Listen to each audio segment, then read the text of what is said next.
From the moment I was old enough to understand words, I was told mine carried less weight.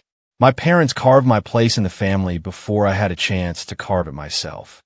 Your sister deserves more, they repeated, like it was a law of nature I should never question. When gifts were brought home, they were handed to her first, sometimes to her alone.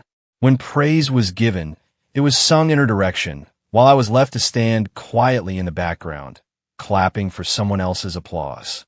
They treated her like a delicate jewel, polishing her every day, while I was the rough stone expected to carry the weight of chores, duties, and silence. If a meal was short, she ate first. If space was limited, she stretched out while I folded myself into corners. At night, she slept behind a polished wooden door in a room filled with pillows, perfume, and light. I slept near the kitchen, on a thin mat that smelled of smoke and dishwater, lulled to sleep by the scratching of rats behind the walls. And whenever I dared to question this difference, the response was always the same, spoken without hesitation or shame. Your sister deserves more. At first, I thought maybe I had done something wrong. Maybe I wasn't good enough, smart enough, kind enough. But as the years dragged on, I realized it had nothing to do with me at all. They had chosen favorites, and I was not one of them. I swallowed the hurt, because what else could I do? But even as I bowed my head in obedience, a quiet voice inside me began to whisper, "One day, the tables will turn." The years flew by, and soon my sister bloomed into the woman they had always prepared her to be. She was dressed in fine clothes, her skin glowing from attention and care, her every step watched with pride. And then came the man who completed their dream, a tall, broad-shouldered husband with charm so smooth it could calm a storm. When he first walked through our doors, my parents nearly knelt with gratitude. Our daughter deserves nothing but the best, they said, and once again I was reminded of my place, standing behind the curtain, carrying trays of tea, sweeping the floors before guests arrived. At the wedding, she sat like a queen draped in lace and roses, while I poured water into glasses, unseen by most. And yet, even in my shadowed corner, I had eyes. Eyes that noticed the way his smile sometimes slipped when he thought no one was looking. Eyes that caught the faint lipstick on his collar that didn't belong to my sister. Eyes that saw the late-night phone calls, the hushed laughter into a screen, the long absences explained by weak excuses. My parents, blinded by their devotion to their perfect son-in-law, saw none of this. My sister, spoiled and protected her whole life, never suspected she could be betrayed. But me? I had lived in silence, and silence sharpens perception.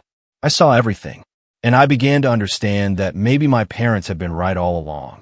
Maybe my sister did deserve more.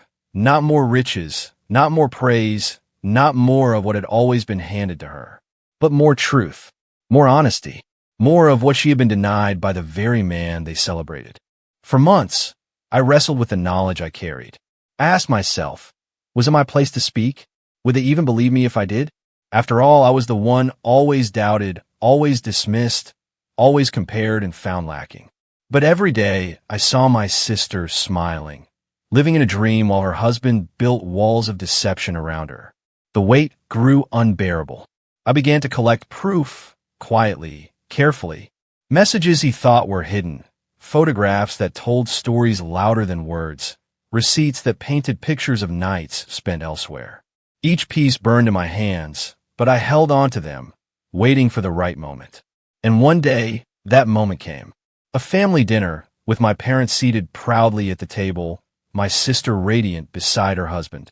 Laughter filled the room, but to me it was hollow, a song played off-key.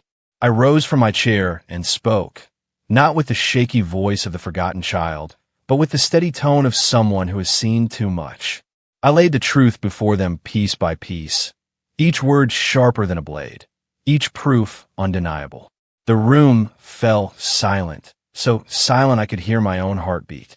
My parents' smiles froze, my sister's laughter died, and her husband's mask shattered under the weight of exposure.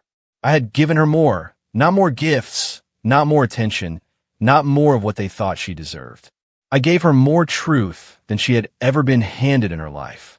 The aftermath was chaos. My parents struggled between denial and anger, their perfect picture torn to shreds in an instant. My sister's tears flowed as she realized the husband she trusted had been living a double life.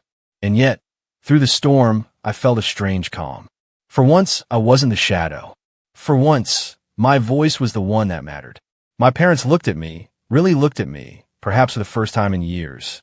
And in their silence, I saw a flicker of regret. The dawning realization that the child they had overlooked, the one they pushed into corners and kitchens, had grown into the only one brave enough to tell the truth. My sister deserved more, they had always said. And perhaps they were right. But it wasn't the more they had imagined. It wasn't luxury or comfort or endless praise. It was the kind of more that no one expects, the kind that stings and heals at the same time. She deserved more honesty, more clarity, more freedom to choose her path with open eyes. And I had given it to her. That night, as I lay once again on my thin mat, I felt something shift inside me. I was no longer the forgotten child. I was the truth bearer. And though they might never admit it, they would never forget it. Because sometimes the greatest gift you can give is not what someone asks for, but what they truly need.